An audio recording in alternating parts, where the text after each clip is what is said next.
Sala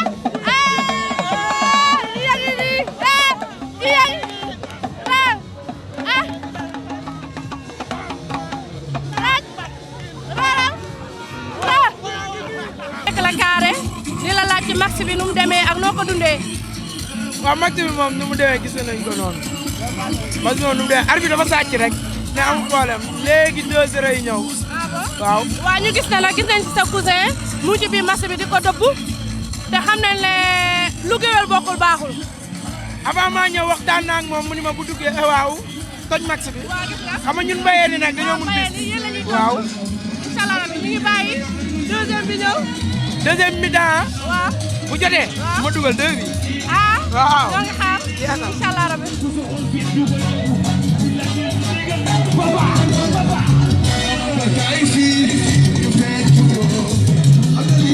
waaw dañoo ñëw fekk sama xarit muy Magor Diop ñu fekk la carré ngay seetaan match bi ñu lay laaj nag match bi noo ko gisee ak noo ko dundee ñu ci premier mi-temps.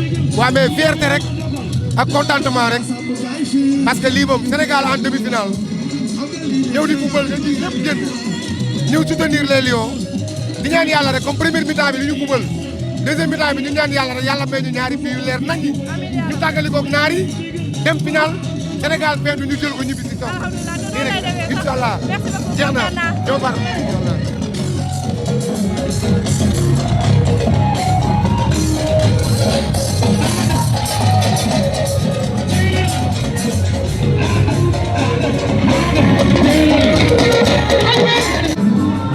asalaamaaleykum chef si loone yaa ngi si jàmm tey ñu ñëw carré fekk la fi di la laaj noo gisee match bi ndax yow yaay borom carré yaa yor sinabu carré yaa yor ambiance carré ñu lay laaj noo gisee match bi. salaamaaleykum macha allah maa lay fay Nabou Daala sama xarit sama jigéen yow da ngaa baax tey nag ñoo ngi fii carré VIP di seetaan suñu gaynde yi ñoo ngi football demi-finale ñoo ngi ci deuxième mi-temps bi instant yii nii si deuxième mi-temps bi lañ nekk nii.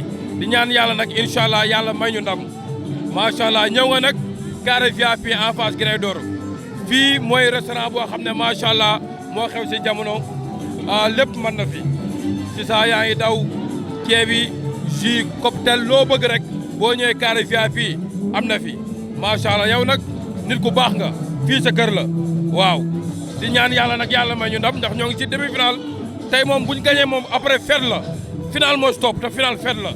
waaw ñu am na contentement nag li nga def ñëw ànd ak télé bi macha allah ñu ñaan yàlla télé bii nii télé bi nu mu tuuti mu jëm sa kanam rek. mu jëm sa kanam télé bi yàlla jëm sa kanam mais am na tur. doo liir merci beaucoup chef ñu ngi lay jaajëfal merci beaucoup ñoo far. yow amal jàmm.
tous nag final rek final la ñu dem.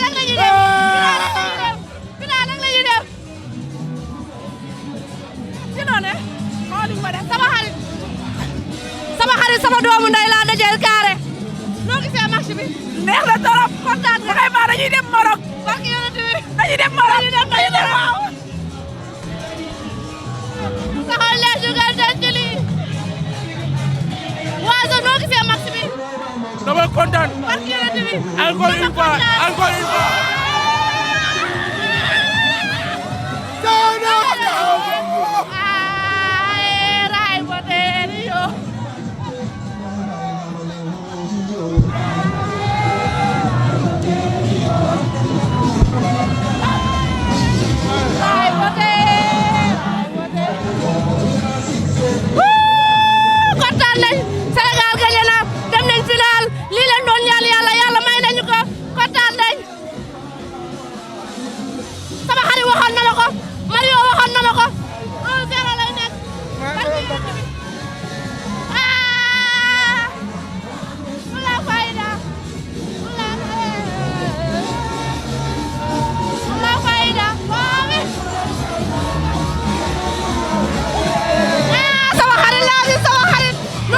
match bi. kontaan. barki yoonu kontaan continué te incha allah barki Seydina ma ndam bi dañ koy jël. ay gaynde lañu day ñëw ndam bi ay gaynde lañu ay gaynde lañu.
Très intéressant cette course, hein. C'est ce genre de course qu'on aurait aimé voir faire.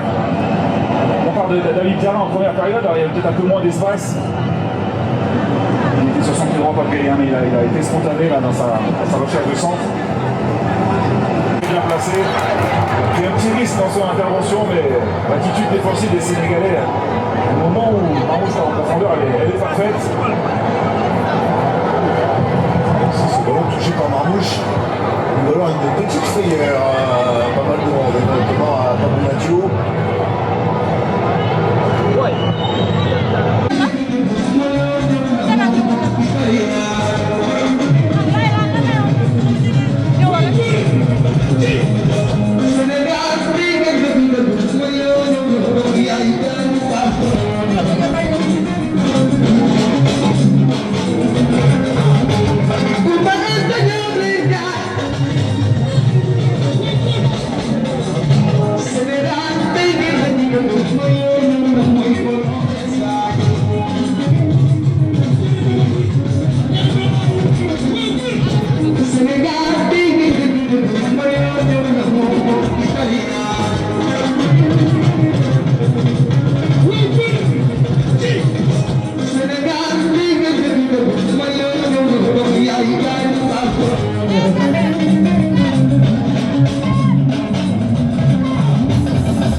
Avec la Côte d'Ivoire, le Cissé, le Sénégal et Jamel Belmadi, l'Algérie.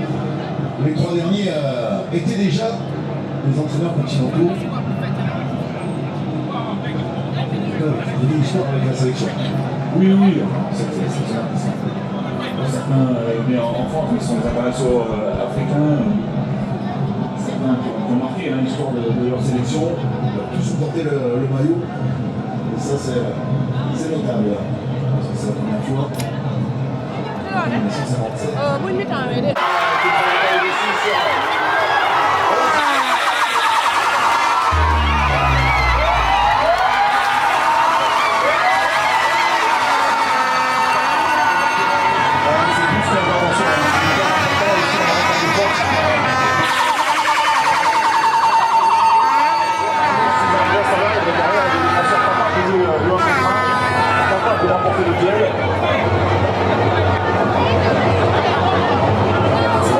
Essayer de rendre un petit peu fou, justement, Andy Fati en coulissant et on voit que les milieux de terrain égyptiens justement sont dans leur zone. Donc Lamine Camara, en étant à l'électron libre, en bougeant entre les lignes, un peu essayer de perturber un petit peu la défense, l'excellente défense, on l'a vu face à la Côte d'Ivoire, mais qui avait quand même concédé 2 buts face aux champions africains sur des coups de pied arrêtés. Oui, sur des coups de pied arrêtés, dans le jeu, très peu de situations de frappe pour les Ivoiriens, les Sénégalais. Donc,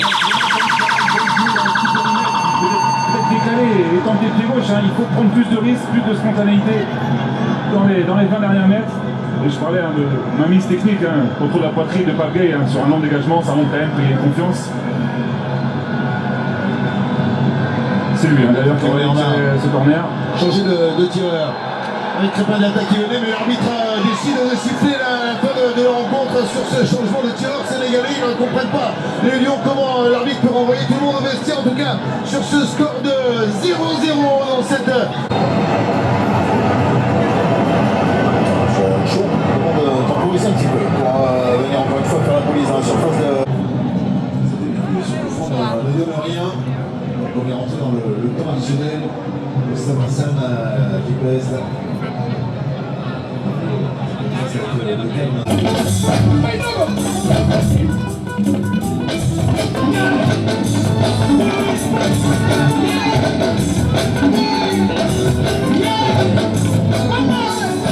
nga baal ma ko may ma ko rek baal ma ko may ma ko rek baal ma ko ba ci wàllu xam naa li ma la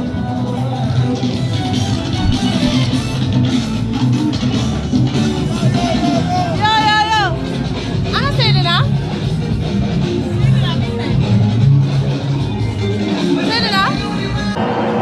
Mahmoud Hassan pour s'appuyer derrière sur Ossam. Marmouche. Achour qui donne avec Trezeguet revient à l'intérieur, attention avec Trezeguet encore une fois ce geste, Marmouche qui peut servir à l'opposé, Marwan Atia qui peut donner le ballon pour Mohamed Salah. Avec Andy Fati. Ouais, discipline collective des Sénégalais qui se sont tous placés derrière le ballon.